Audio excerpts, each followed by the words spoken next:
Ready. Boom. Okay.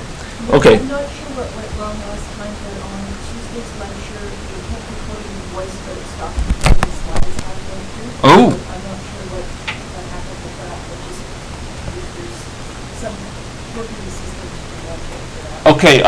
I appreciate it. And do you think I was still going through and going to other slides and it just wasn't? Yeah, it actually started reading it through, so it sounded like you specifically referenced the slides, but it just froze on that sort of the screen that you just had back where it showed the software we're using.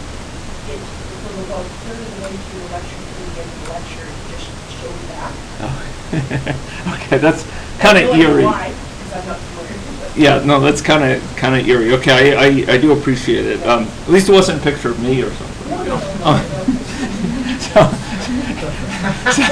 So that's good to know. I will check that out after this session. I also I should mention we had a tutorial at the end of class last time, which introduced some health terminology and concepts, and I recorded it.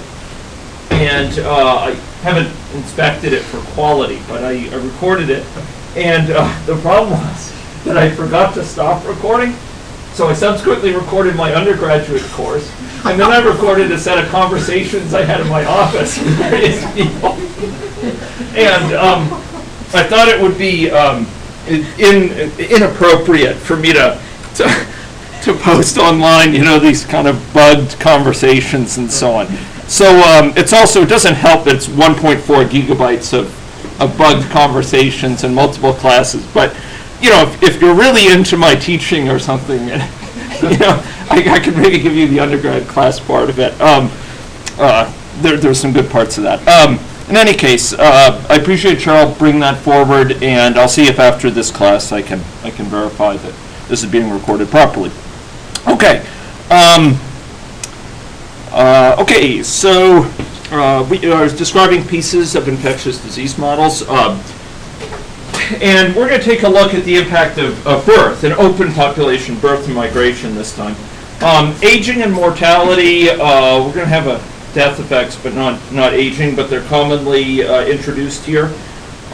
Very important, the whole aspect of aging, because so much of our exposure to high prevalence illnesses occurs, well, when do you think it occurs in life? If there's an infection that's circulating around quite commonly, when would we get exposed to it?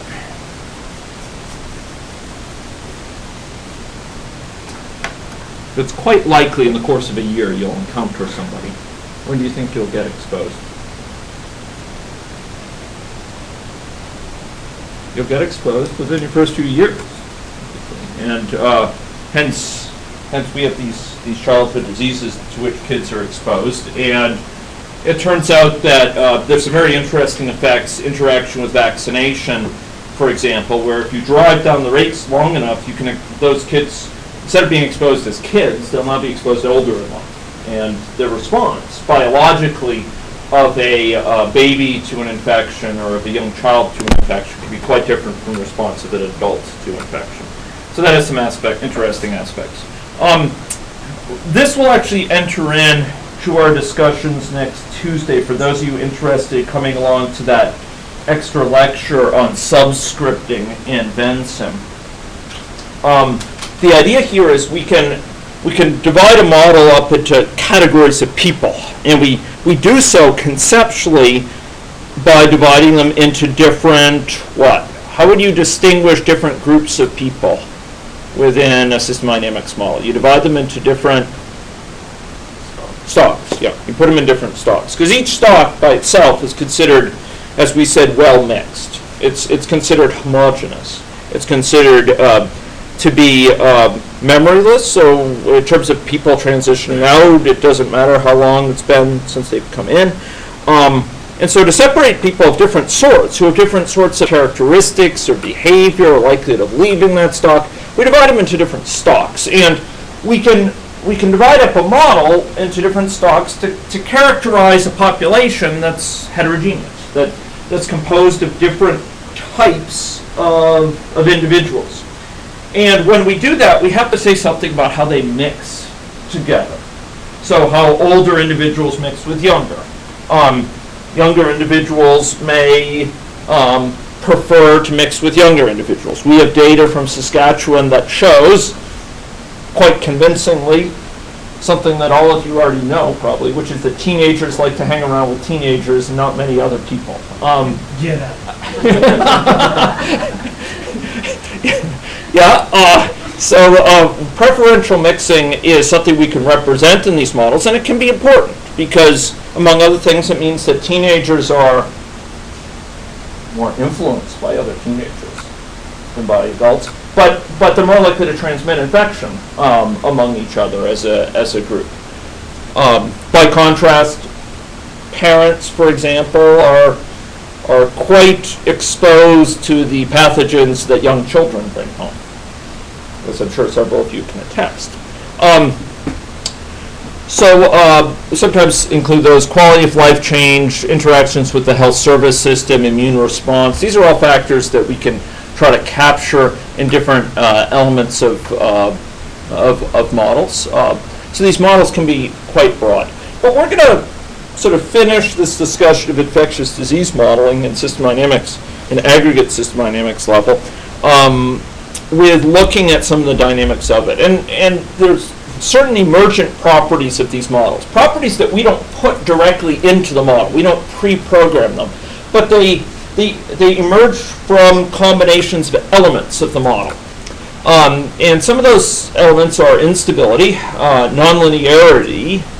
So if we consider the effect of two interventions in isolation, and we then consider the effect of those interventions together, let's suppose quarantining and vaccination independently, together, the effects of them together, if we quantify that impact on, say, prevalence of infection or on the incidence of infection or on the number of deaths or what have you, that impact may be quite different from what you'd expect by summing up the impacts of each in isolation.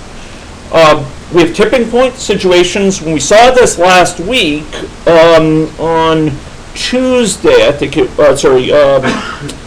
was last Tuesday, where we had a situation where an infection either took off or died out. Do you folks remember that? In our model we created, based on the value of a parameter, it either completely petered out or it took off. And that's a characteristic of these models. We have oscillations that can occur, and we can have different, as I call it, equilibria, different situations where the model can be stable. And we're going to take a whirlwind look at these things. So instability, slight perturbations here, slight things that start small can suddenly balloon, can suddenly snowball to become bigger and bigger and bigger. Hence you have these sort of big jumps in the rates of chickenpox here between 42 and 45 in Saskatchewan. We have oscillations, and we'll see how those come out of the stock and flow structure. They come out of the presence of delays. We'll see how they give rise to certain classic patterns and how they're related to a key threshold parameter that governs whether the infection is going to die out or take off at a given time, or going to die down or take off. So here's measles and chickenpox in Saskatchewan. You see these sort of rises and collapses. Mumps and measles are a longer period of time, span of decades. This is, I think, about 50 years for each of them. A lot of what you don't see is great stability or long-term slow rises or declines. What you see is a lot of up and down, up and down, up and down on a multi-year cycle. And we'll talk about the reasons why we see this. Here's whooping cough, and interesting, the chickenpox. I can't explain the sort of ambient rise in chickenpox rates there. Be a fine project if anyone down the road wanted to take it on, but we still see these kind of fluctuations within it. And these are not unique to Saskatchewan. Here they are from England and Wales. So we talked about nonlinearity, and we have these multiple equilibria. Disease-free, and a disease-free equilibrium where there's no infection at all. It's stable as long as no one comes into the situation. And if our healthcare system is working very effectively, it may be stable even when an infected person arrives. There's also endemic equilibria. These are equilibria where what? You can tell me what endemic means. Not everyone, but the infection stays present in the population in sort of in an established fashion. So it doesn't necessarily mean that everyone there is exposed. Indeed, typically there'll be some segments of the population where the burden is high and some where it's low, but it does mean that it stays resident. It's not just an occasional occurrence that something happens, that it stays circulating. So we get these tipping point effects, which we can draw out, and if we have time, we'll go into these diagrams. This is a what's called a phase plot diagram or a state space diagram, where we actually draw out the progress of infection from one point to another. In this case, it started with very few infectives and a lot of susceptibles. And then what happened? If we started here, can anyone tell me what happened? Give me a little story about what happened here. So this infection followed this curve. And as it followed this curve, can anyone describe sort of what was going on at a qualitative level? Started here, and this is sort of with time. What's going on? What does it mean that it's pointing this way?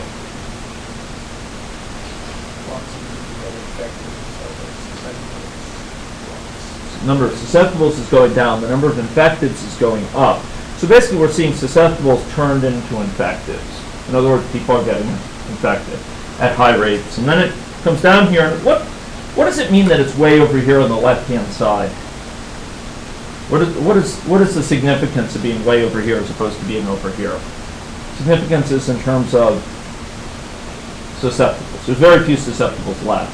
And at that point, the infection actually is no longer self-sustaining, and so you get the decrease in the number of infectives without correspondingly large increase in the number of susceptibles. So where do you think those infectives are going if they're not turning into susceptibles yet? They're recovered. They're temporarily at least immune to the infection. And it goes down and it reaches some equilibrium there. This is one way of drawing these diagrams. And we can get other situations where we get an infection that could take off. And what happens here? So again, we're starting here. What's going on here? In sort of this is again infectives and susceptibles. So what does it mean that it's kind of going down like this?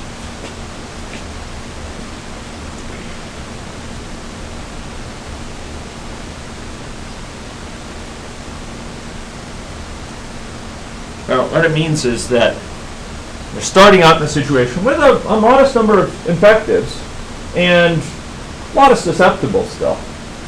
But instead of taking off, the number of susceptibles does briefly go down, but the number of infectives is going down as well. We're going to be working to understand that today. It may seem counterintuitive, but there's a very good stock and flow reasons behind it. So what would it mean if the number of infectives is going down while the number of susceptibles is going down? How could that be? Yeah, you have more recoveries going on than the rate of recoveries is greater than the rate of new infections, right? So susceptibles is decreasing because people are getting infected, so it's draining the number of people who could get infected. But infectives is going down because the number of recoveries is greater than the number of new infections. The rate of new recoveries is greater than the rate of new infections. So infectives is going down, and what starts to happen here? What does it mean that I'm way down here as opposed to up here? It means that I have a few infectives around, and so there's not enough new infectives to really keep on doing a net drain of susceptibles, and some recovered start to become susceptible again, or maybe this is due to bursts, I can't remember.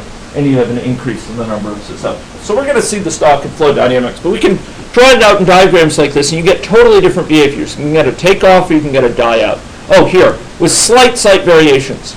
So if we start with 1,400 original infectives in this case, die out. If we start with slightly more, takeoff.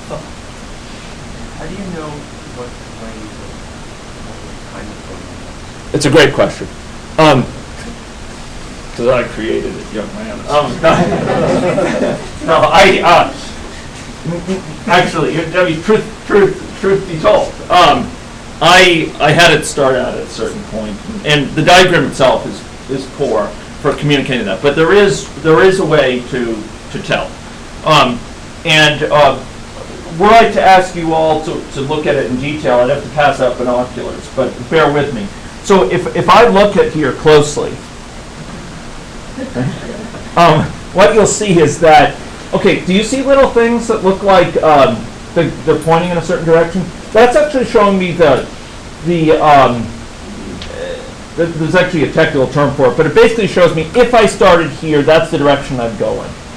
Okay? And that's given by the differential equations, it turns out. There's a ds dt, right? And there's a di dt. What are those determined by in a stock and flow diagram? If I consider S, what's the S dt? Yeah, it's the net flow, actually. So if I sum in the flow in and minus the flow out, that's the net flow. And so if the IDT is very positive right now, I can evaluate the IDT, the net flow.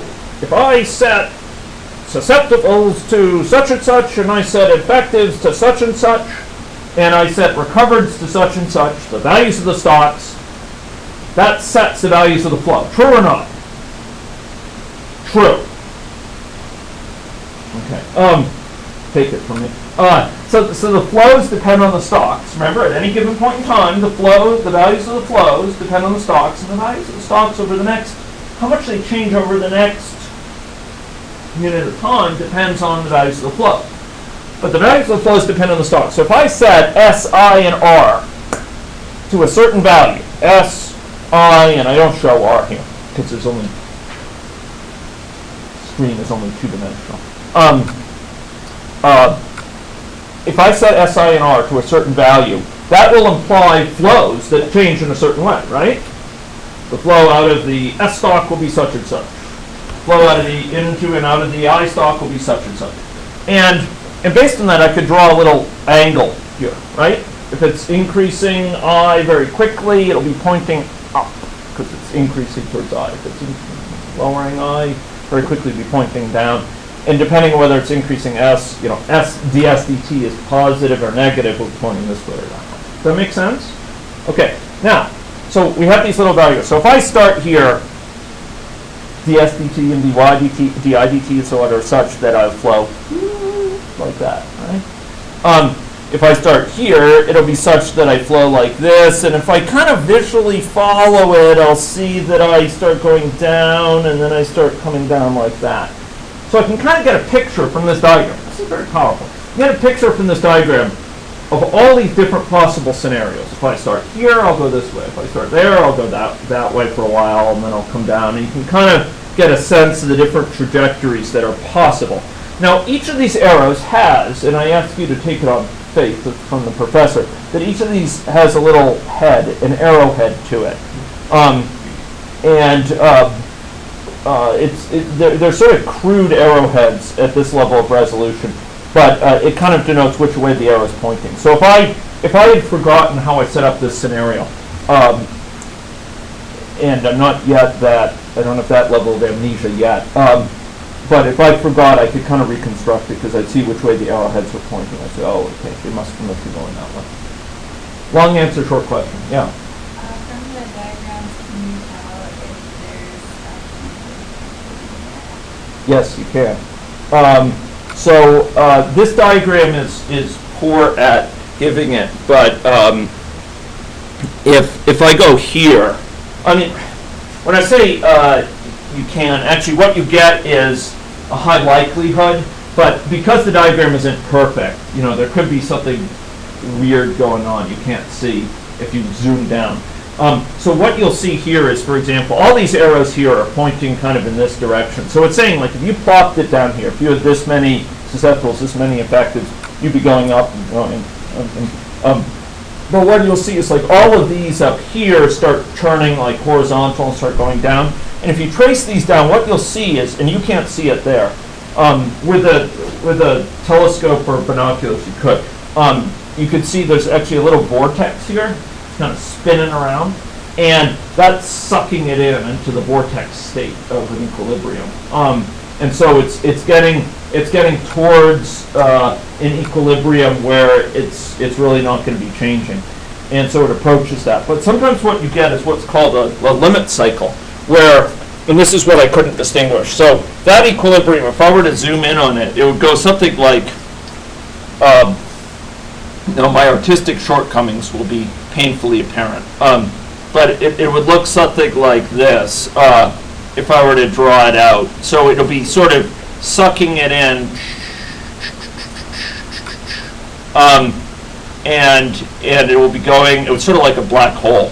There's no singularity. There's sort of this singularity at the middle where it doesn't change at all. There's no change at that point. The system is stable. If we get to that point, there's a perfect balance between the number of people getting infected, the rate at which people are getting infected, recovered, and losing immunity back to susceptibles. And so all the stocks are unchanging, and hence we don't move. We just sit there in blissful repose. And S doesn't increase, I doesn't increase, R doesn't increase, so it just sits at that spot. And we call that a fixed point for that reason. But the other possibility is, and you can get this situation where it would be hard visually because of the crude resolution to distinguish them, but you can get sucked in to what's called a limit cycle. And that's a cycle where you just keep on cycling around. You never stop. And it sounds Sisyphusian, but if you come from inside, you get to that same cycle. And so basically, if you're coming from outside, you just go, and there you sit. This sounds like an unending PhD or degree or something, but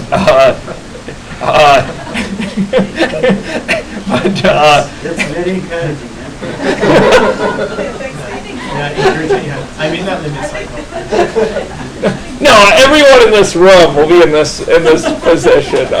But this does, okay, it doesn't happen in real human systems, but you can get in a limit cycle where you just caught, and then it's just an ending movement. And distinguishing these two visually on a thing of limited resolution can be difficult. This is a true equilibrium. This is a true equilibrium, true fixed point. This is actually what we call the dynamic equilibrium.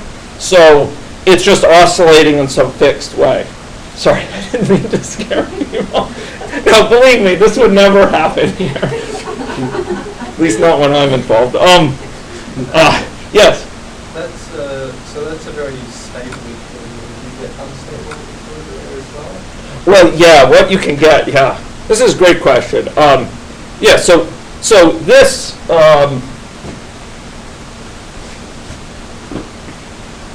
yes, you can have unstable equilibrium. And in fact, what we have here, all along the bottom side of this, is an unstable equilibrium.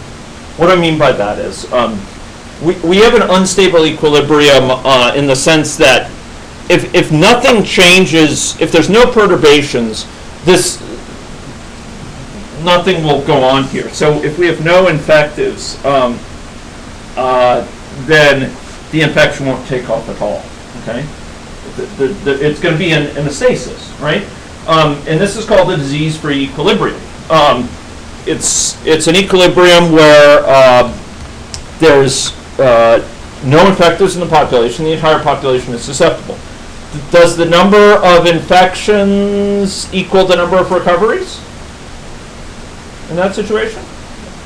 Yeah, both are equal to 0. The rate of new infections equal to the rate of new recoveries. Both are 0. Does the number of new recoveries, the flow into R, say a temporarily immune state, equal the rate out of R, losing immunity? Yeah, because there's no R. So, yeah, sure, there's no one in R, so the rate's above 0. So that's an equilibrium. Now you might say it's a trivial equilibrium, but even more important, it's an unstable equilibrium, because if I bring one infective and I put you down, in many situations, not all, as we'll see, but in many, you might have a takeoff of infection, and then it will go up like this. So while it's in that state, it's all well and good. It all looks fine. There's no fires around. There's no fires. It's all completely fine. But as soon as you bring in the flame,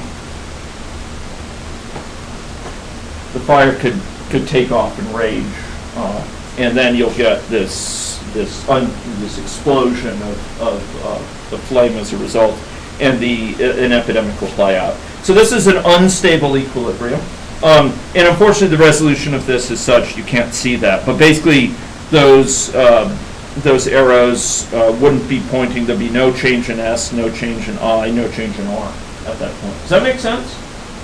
And so you have this whole set of equilibria, stable equilibria down here. Unstable equilibria down at the bottom. Unstable because they're in balance right now, but if you just nudge them a little bit, they'll fall over. It's kind of like, probably one of you is more talented, right? Wait. Okay, well, that's a little bit stable. Okay, Merlin wouldn't like to do it with that, but if I set this up, there we go. All right.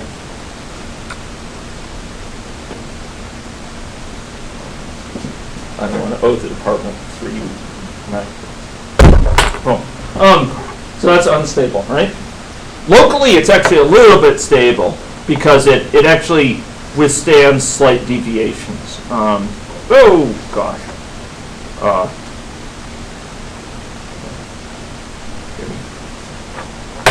Not even very stable. Yeah. Okay. So that's an unstable equilibrium. It's an equilibrium which can easily tip over, which where at the moment it looks fine, but it could take off. And much of our goals when we build systems, human systems, healthcare systems, is to avoid unstable equilibriums that are undesirable. In the sense that we'd like to be able to keep say, a healthcare crisis from spiraling out of control. And we do that by putting in additional feedback, say, informational feedbacks that help us act quickly so that we can bring resources to bear when it's needed to prevent it from getting out of control. There may be other situations where we want to take advantage of instability. For example, from a corporate perspective, being able to grow quickly may be an aim, and you may be aiming for that virtuous cycle which lets you quickly grow, or from a standpoint of being able to spread new attitudes which will protect people from adverse health conditions, you may want to take advantage of sort of viral efforts that will sort of spread these attitudes quickly. So not all instability is necessarily normatively bad, but it's a challenge to manage often, and there are many cases where it is undesirable. So any questions about that? These are called, again, phase space diagrams or state space diagrams. One point about these that's worth mentioning, the reason we can calculate this is because we have a fully quantified model. These were calculated on the basis of the system structure we've been talking about, and system dynamics models are amenable to this sort of analysis in general. An agent-based model is very hard to show in this way. Among other things, there's too many dimensions involved. But another issue is you can't you can't easily analyze mathematically Java code.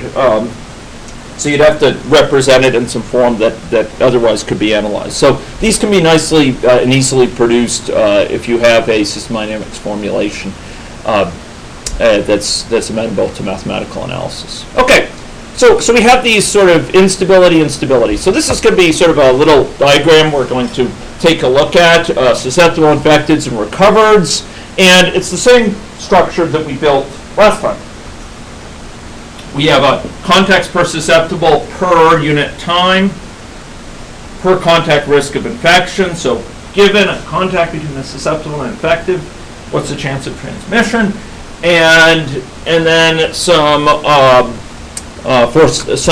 fractional prevalence of infection that reflects the number of infectives divided by the total population. And we compute from that a force of infection. Okay, so we often use notation of this form, number of infectives with I or Y, total size of population, and S or X is the number of susceptible individuals. And we introduced these terms last time, so I won't spend long on them. But these are the key quantities here. Contacts per susceptible per unit time. How many contacts, if I'm a susceptible, how many contacts do I have with anyone per unit time? Anyone. And then there's a chance, if I have a contact that's susceptible with an infective, what's the chance of transmission for that contact? And we saw how we built up a term here for the force of infection. So we have total number of contacts that a given susceptible will have with anyone. I over n is just the fraction of the population that's infective, right? So this might be 1,000 people in the population, 500 of them are infective, so it's 0.5. C here is the contacts I have as a susceptible per unit time. Maybe it's 10. So if 50% of the population is infective and I have contact with 10 people per month as a susceptible, I on average am in contact with C times I over n, or 5 people, so that's 10 times 0.5 people per month who are infective. And then I multiply that times beta, and beta being the chance for a given contact between a susceptible and infective that I'll get transmission to me from that infective. And this is a pretty good approximation. It's actually a little bit inexact, but it's a pretty good approximation, particularly if beta is small. If beta is small, it's a very good approximation to the chance that I'll get infected per unit time, the so-called force of infection. So these are our key terms that we use within the model. Any question about that formula? Does that make sense to people? Okay, this formula, you will see it reappearing in all sorts of models of infectious disease transmission, and indeed in models of transmission of ideas and so on. It comes in various guises and with various masks on, but it's the same underlying character. Sometimes they combine beta and C to form something that they call confusingly beta, and they just combine those two because they're just two constants, and you can put them together. Conceptually, that would represent the number of people that a given. And so if we consider an infected, that's the number. Beta C would be the number of people that they would infect if they were surrounded, on average, if they were surrounded by purely susceptibles. Number of people they would infect per unit time if they were surrounded purely by susceptibles during that time. Okay, so here the number of susceptibles infected per unit time is just going to be the number of susceptibles times the force of infection, times the likelihood a given susceptible will be infected per unit time, this guy here. So if we multiply that times number of susceptibles, that's going to be the number of susceptibles infected on average per unit time. Okay, so that's good, and there's different ways we can look at it, but fundamentally, if this, we're going to have this fractional prevalence per unit contact. This is beta, this is C, and this is the prevalence.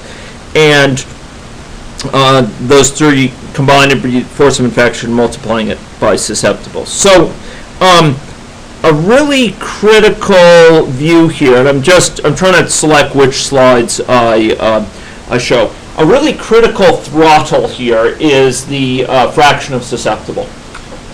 This is a key quantity that's going to affect these models, and it's going to play a big role when we take a look, hopefully by the end of the session, at some of the stock and flow dynamics here. So it has such a big role, we give it a name. Give it a name F. Okay. So where does this play a role? Well, this is our formula for the number of people getting infected per unit of time. And we can rewrite this, just sort of reorganizing things, just reordering the terms, so that it's of this form. So we have S over N in the center. And it bears emphasis that if S over N goes down, as the fraction of susceptibles goes down, then the number of people getting affected per unit time will go down. And we're going to use the analogy, the sort of, the number of susceptibles around, they're kind of like fuel for a fire. And the less susceptibles there are, it's like having less fuel for the fire, and it's going to lead to less burning. And indeed, there's a whole way of looking at this that I'm not going to present, but you could think of it instead as an issue of, for each infective, how many susceptibles do they infect? That's what this term is. So that's what we got by rearranging these terms. Now the focus could be on infectives, and this is the number of susceptibles they infect on average per unit time. Okay, that's what that term is. Each infective is in contact with C people per unit time. Of those people, S over N are susceptible. So I'm an infective. I'm in contact with 10 total people per unit time. 50% of the total population is susceptible. So of those 10, 5 are susceptible, and my chance of infecting each one of them is beta. So it's just the flip side of the other of what we saw earlier, and this is going to lead to a situation where S over N is a critical quantity. It's going to be a limiting factor in how many people I can infect. Okay, so here we have these different feedbacks that we had described. We have, on the one hand, a feedback among the infectives causing more contacts with susceptibles, new infections, but also those contacts that lead to new infections depleting susceptibles. So we have these two loops playing out, and then down here we have number of infectives leading to recoveries over time, perhaps after some delay, which lowers the number of infectives. So we have these three components, one positive feedback, two negatives playing out. Okay, and what we got out, and we saw this last time in the closing minutes of our extra session, was the situation where we started with people susceptible, and they get drained, and then people who are infected take off and then decline, and people who are recovered start low, but rise and go to some high level. This is with no births and deaths. Okay.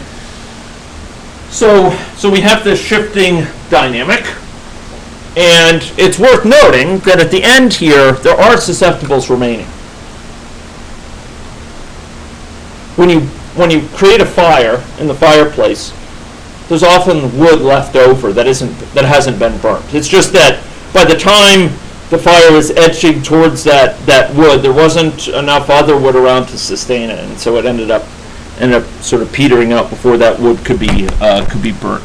Okay, so we're going to talk about an explanation of this phenomenon, and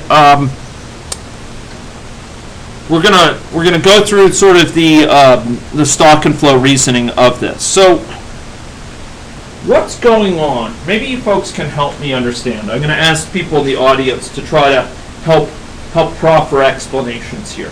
So, what's going on during this phase of we got to think of three flows: susceptibles, infectives, and recoveries. Okay, no one here is getting resusceptible after they're recovered.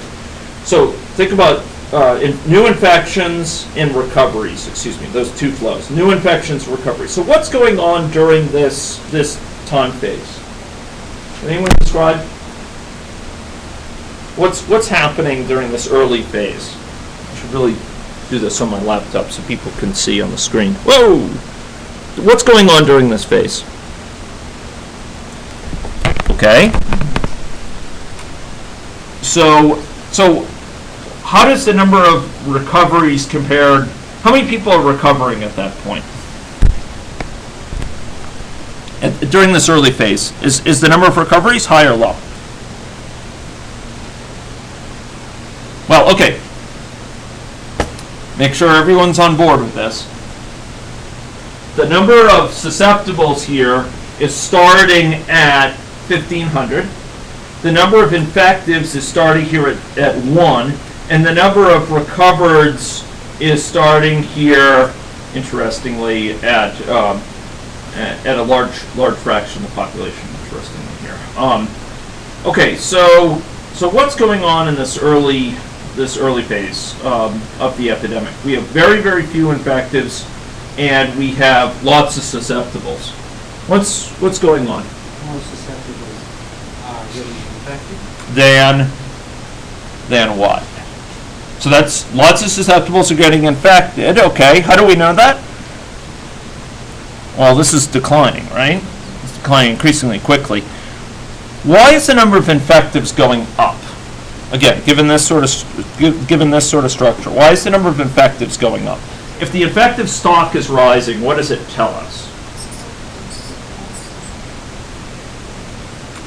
Okay, so we saw susceptibles is going down, right, over time. So that means what's draining susceptibles? No one's coming in, I'll tell you that right now.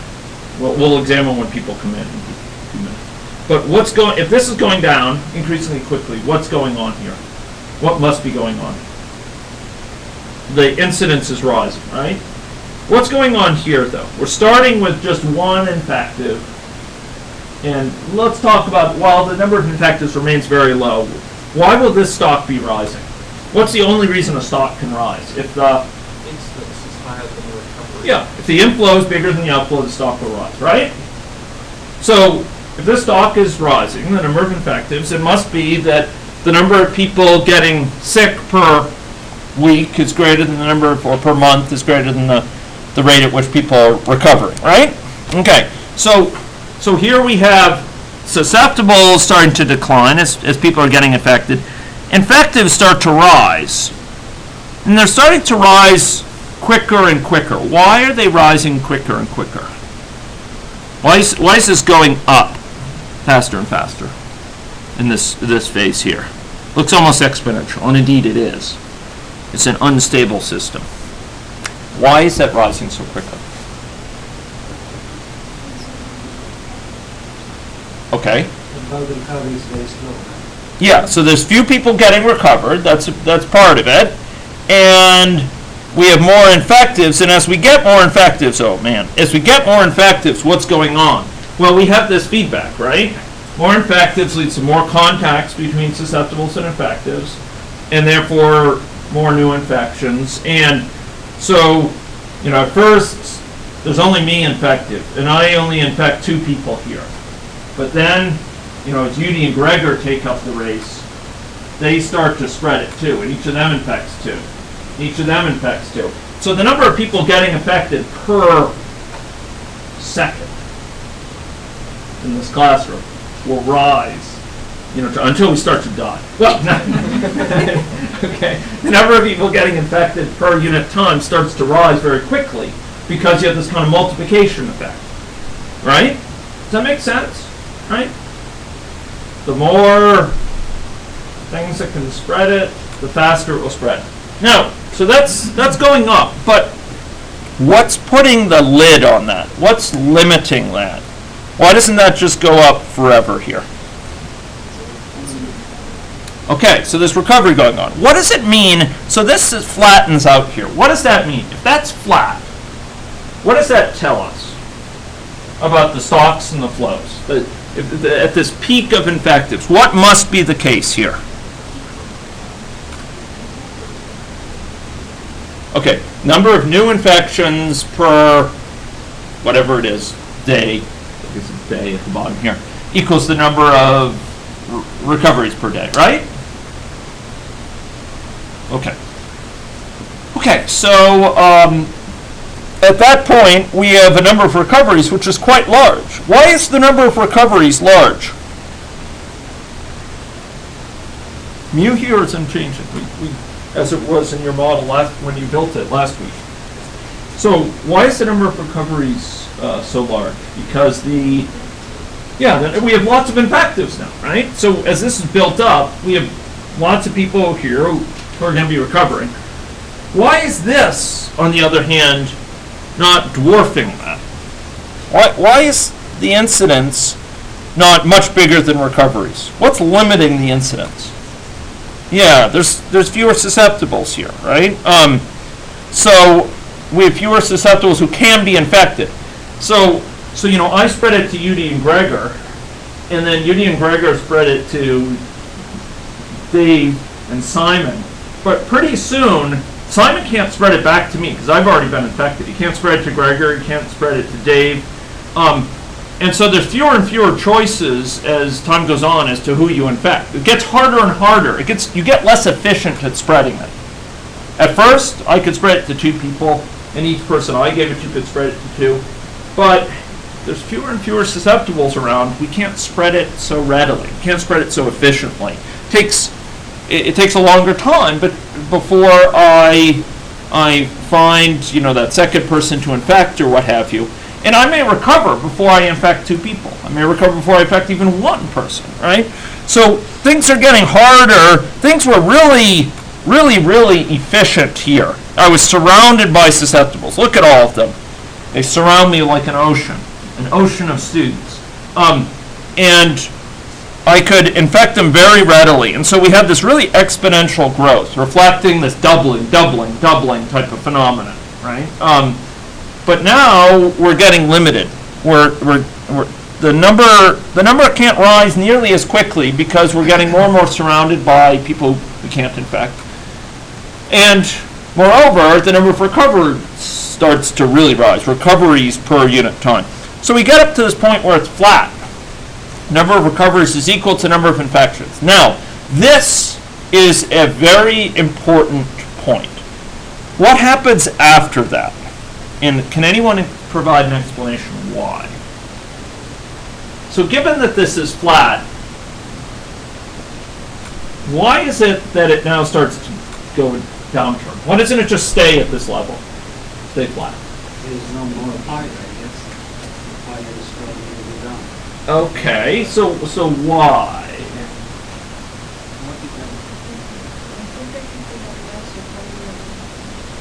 Okay, so here we still have a lot of infected people, so recovery is quite a lot. If this infectives is going down, well, okay, so let's reflect on this. I'm grateful for Afshana having mentioned this. So if I is going down, what does it mean is going on during that time? As I is going down from here to here, what does that mean about the stocks and flows for I? Less people are getting sick. Less people are getting sick than are recovering per unit time. So this has got to be greater than this, right? Okay. So during this time, there's fewer people. The rate at which people are recovering is greater than the rate at which they're getting infected. So this seems to be going down faster and faster during this period. Why is that? This initial period, it's kind of the opposite of this. It's sort of starting to accelerate downwards initially. Why is that? Why is it going from flat to faster and faster? Okay, there's a lot of people to get recovered, and as it's going down, what's becoming smaller? As this is going down, we still have a lot of recovereds, right? The rate of recovery, people per unit time, that's driven by this. And there's still a lot of eyes around, right? A lot of infected people. But why is this going down faster and faster? Yeah, there's fewer and fewer susceptibles, but not only are there fewer and fewer susceptibles, not only is susceptible still declining here, right? You might have thought that, when this reaches its peak, susceptibles would reach their minimum, but no. Why are they still declining here? Why is susceptibles still going down here? Because people are still getting infected, and there ain't no one to come to replace them, right? For those not from the North American continent, that means there's nobody coming in to replace them. Ain't nobody who can. So this here is getting drained, and susceptibles is getting drained further.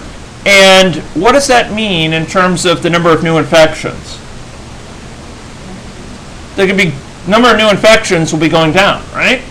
But more than that, as this goes down, there's what? Fewer and fewer people to infect those susceptibles, right? So you get this acceleration downwards because, first of all, susceptibles is declining. Second of all, infectives is declining. And just like we saw go on the upswing, the more infectives, the faster and faster the number of new infections per unit time grows, right? Right? Rise, rise, rise. Here,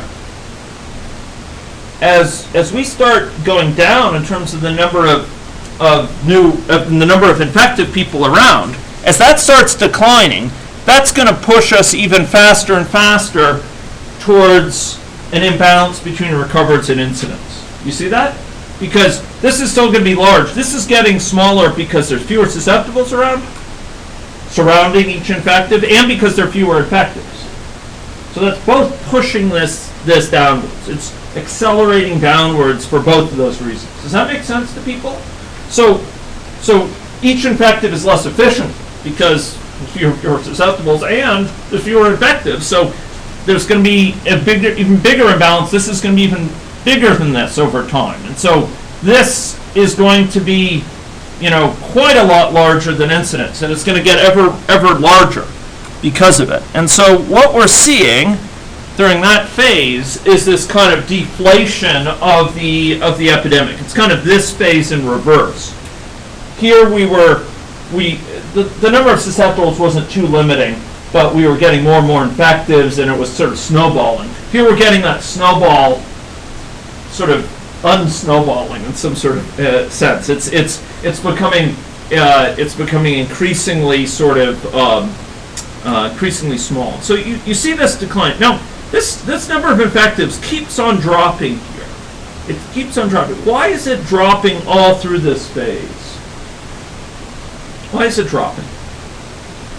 Well, it's for those reasons. Number of susceptibles is still going down, and yeah, the recovereds there's still people to recover here, right?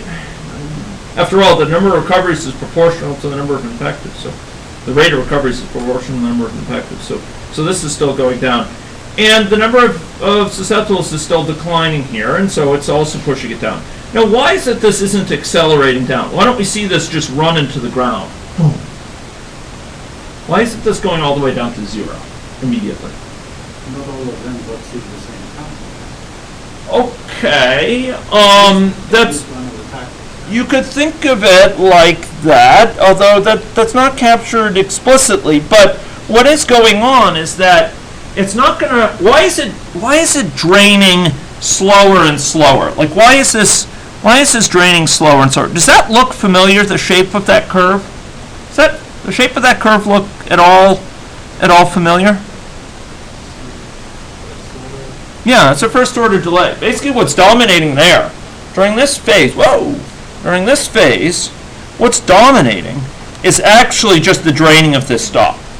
There's actually there's fewer new incident cases coming in during that phase. There are some, but the number of susceptibles is so low that they're comparatively small. And what dominates is really just the draining of this stock. It's just the eye stock draining down.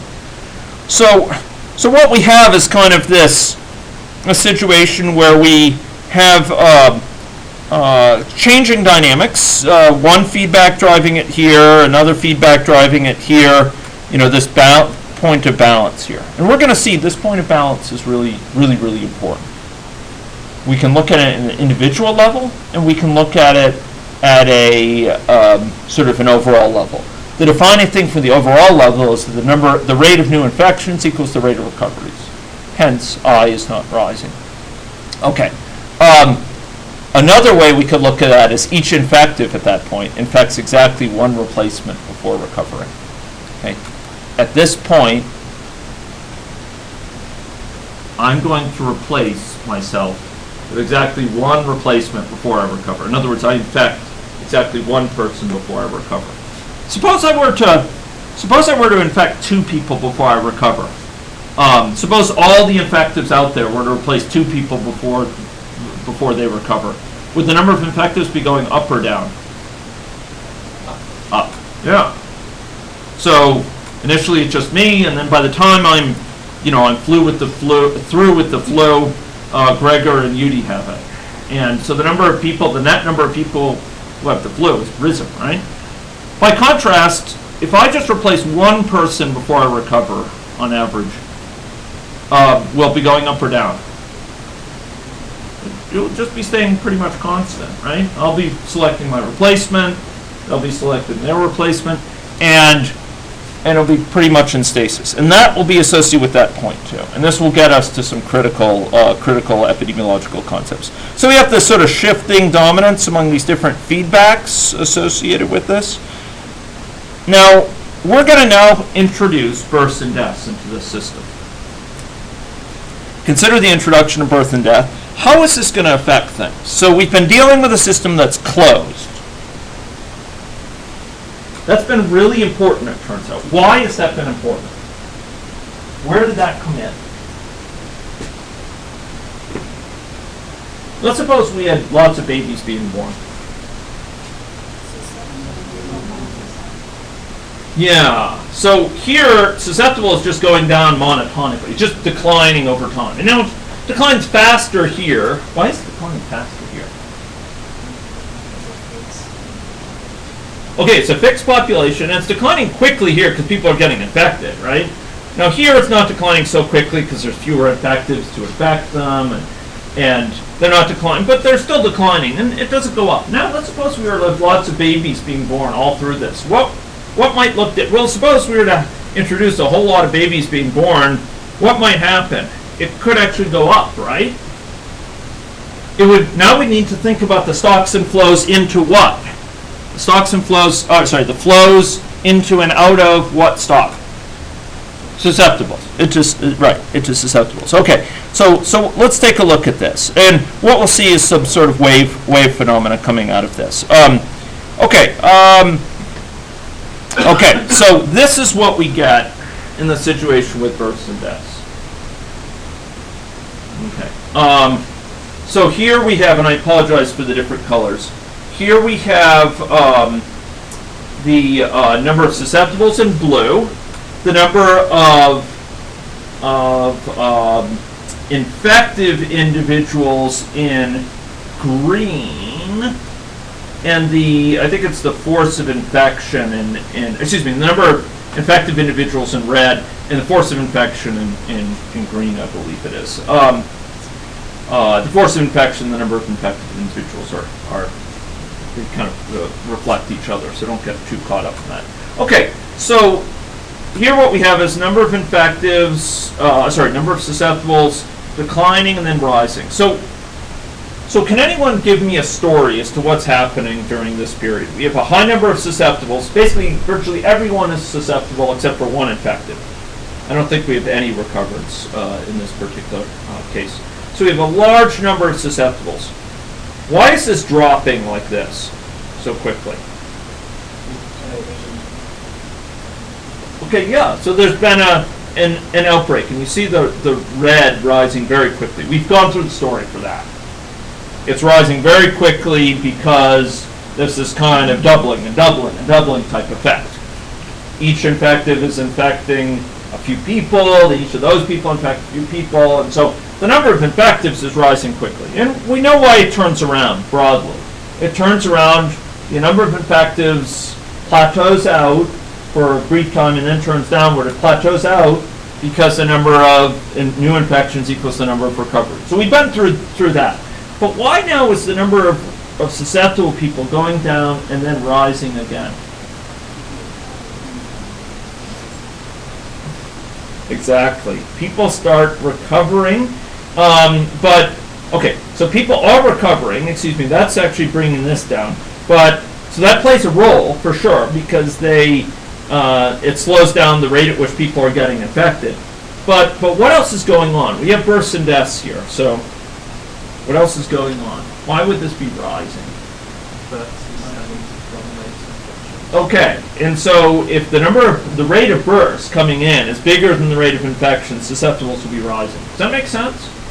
So this is dropping because the rate of infections is dominating the the rate of births.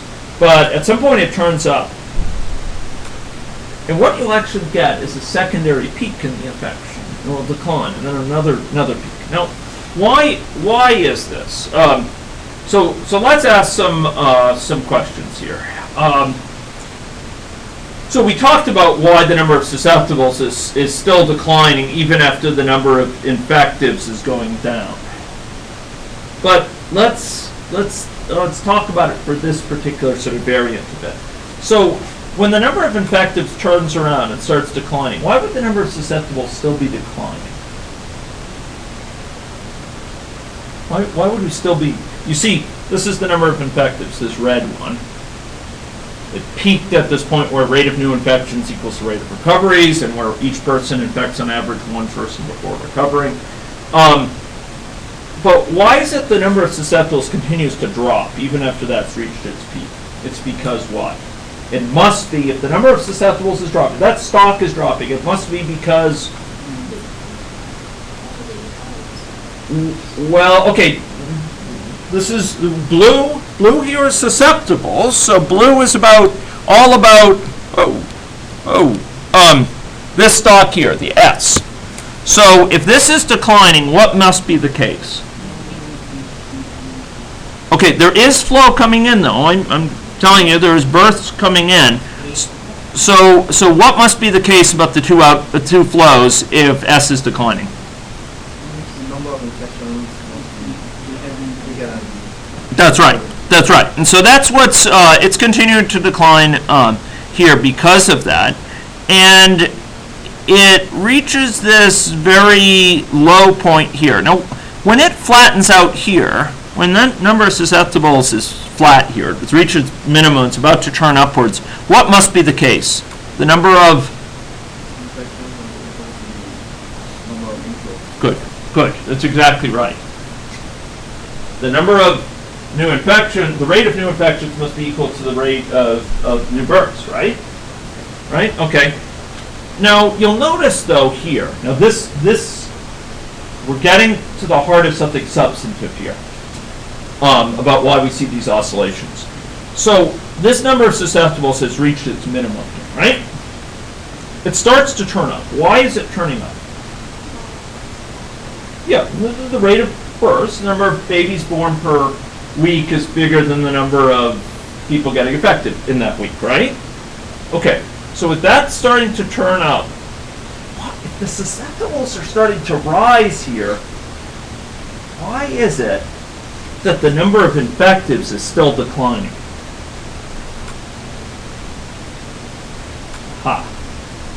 Yeah, because the number of infectives is determined not only by the number of susceptibles around. That's part of it, right? The number of the number of new infections per week, and by extension, the number of infectives who come about. The stock of infectives is affected by the number of new infections per week. As the number of susceptibles rise, does the number of new infections per week rise? Yeah, it does, right? As the number of susceptibles around me rises, or number of susceptibles in the population rise, or the proportion, it's a proportion of susceptibles in the population rises, the number of infections per week should rise, right? All of the things being equal, yeah? Then why is infections going down? It's going down because of the recoveries. Because you got to remember, it's not just the number of new infections, the rate of new infections, it's the rate of recoveries that's also playing a role. And still at this point, the rate of recoveries is greater than the rate of new infections, okay? So it's still declining, this red here. And it continues to decline because there's still quite a few number of recoveries going on. It's continuing to decline and decline until the susceptibles actually get to a point where there's enough new cases per week to balance out the number of recoveries going on. And that's at that point. But meanwhile, the number of susceptibles has reached actually gone up quite a bit. Now, the number of susceptibles continues to rise here. Why is that? Why is it continuing to go up even after this sort of point where, so this infectives has turned around down here, right? It's turned around because the number of, for infectives, this is turned around. This is starting to turn up here because the number of,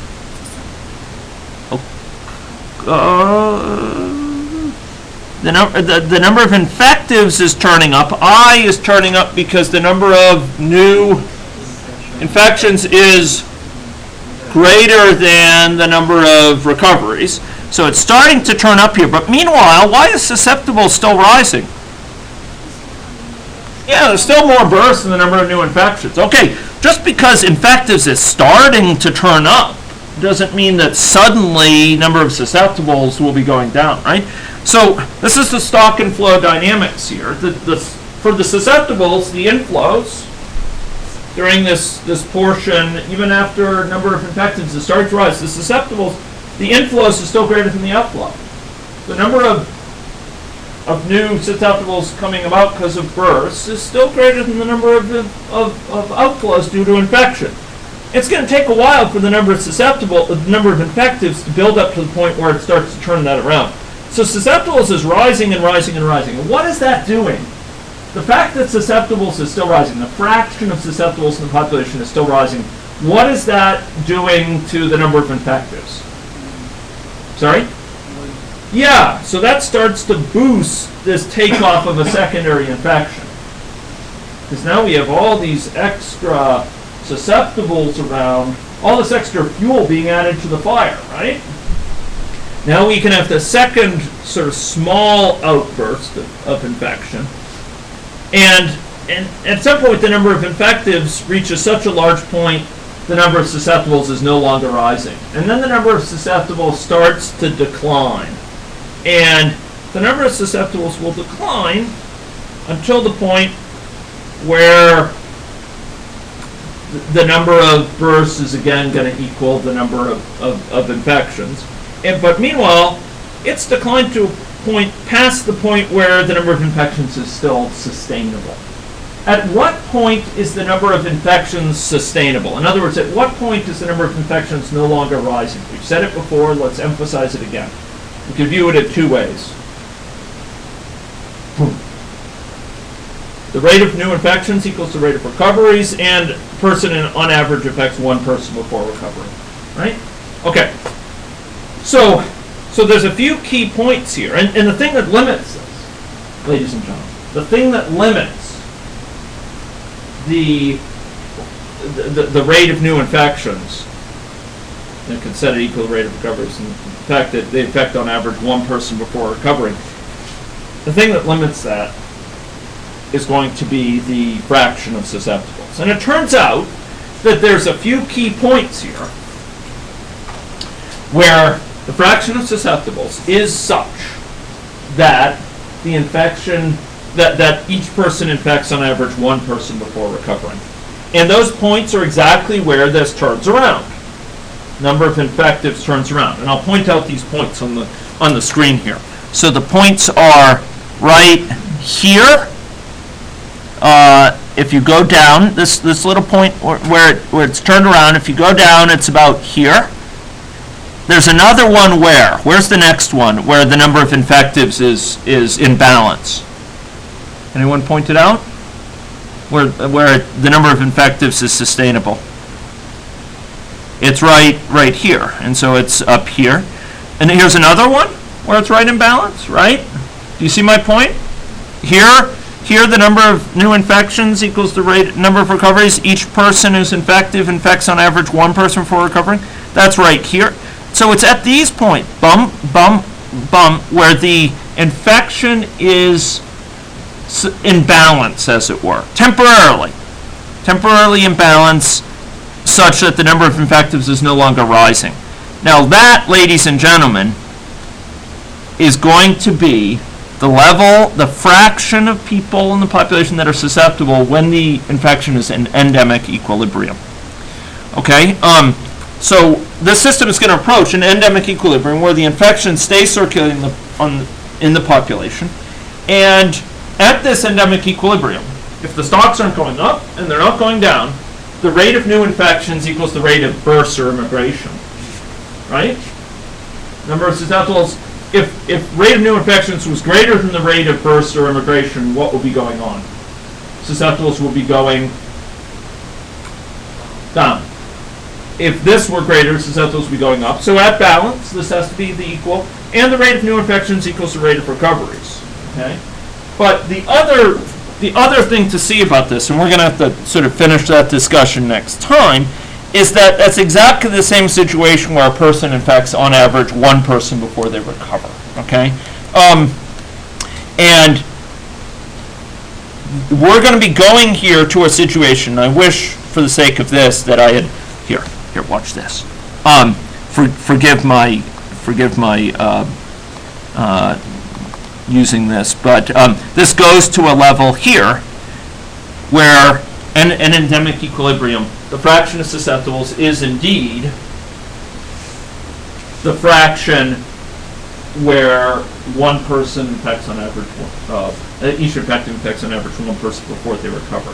Above this, if I infect on average, if there's more susceptibles than that fraction, that critical limiting fraction, that allows infectors to be more efficient, and they'll replace themselves with more than one person. And the number of people infected will do what?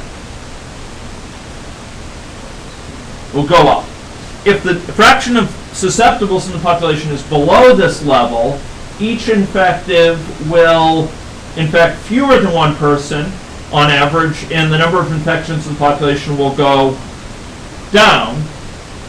And in either of those deviations, this is the interesting thing. You got to get your head around this, and we'll touch on this next time, but you got to get your head around this.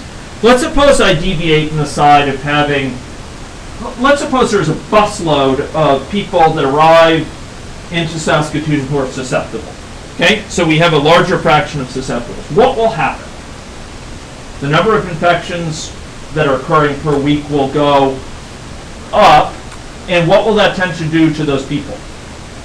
And what will it do to the fraction of susceptibles in the population? It will bring it down. If other buses are not coming. If other buses are not coming. So it brings it back into balance. If by contrast, let's suppose a bus of susceptible people, whole buses, were to leave Saskatoon, leaving it only to those of us who are infected. What will that do? That will tend to do what to the number of new infections around? Decrease the rate of new infections, right? And what will that do to the number of susceptibles over time? That will tend to bring it back up. And so you get this very stable situation, this endemic stable situation where you could perturb it a little bit. You could knock it around. And it won't fall over like that thing there. Instead, it will be very stable. It will come back into balance. It'll be kind of like this, right? I can hit it, but it will come back into balance. Kind of like that. And this is what's going to be going on when it comes to the rates of infection. So some concept of how stable it is? Yes. So There most certainly is. okay. Yeah. And You chuck it a whole bunch of it and then it'll go somewhere else. I will commit here to giving a tutorial on the mathematical analysis of stability, where you could actually see sort of how you could analyze that. But the basic gist of it is this. The basic gist of it is there's going to be a negative feedback that's going to keep it stable. And the strength of that feedback, the coefficient, the parameter like we specified last time, that dictates how quickly it comes, it sort of drains out. That's going to be analogous to the strength of the stability. Yeah.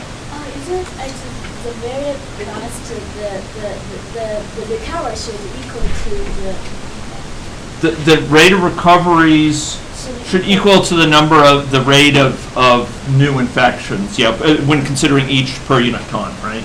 So in other words, the rate of recoveries, the number of people getting recovered in a given week should be equal to the number of new infections for that week. and the stock should be So the stock should be at a level such that that is the case. Because remember, the number of new recoveries here is set, and we should pack up to let the next class in. The stock here will be such that the number of, so this should be equal to this for this stock to be in balance, right? so I should be equal to R as No, the stocks don't have to be equal, but these flows have to be equal. So in other words, for this stock to not be going up or down, the rate of inflow has to equal the rate of outflow. So like if we don't consider, say we don't consider death or something. Yeah, Literally, if there's 5 people infected and then 5 people should be recovered. that's right. That's right. So the stock should be, I mean, consider when you get stable. Yes.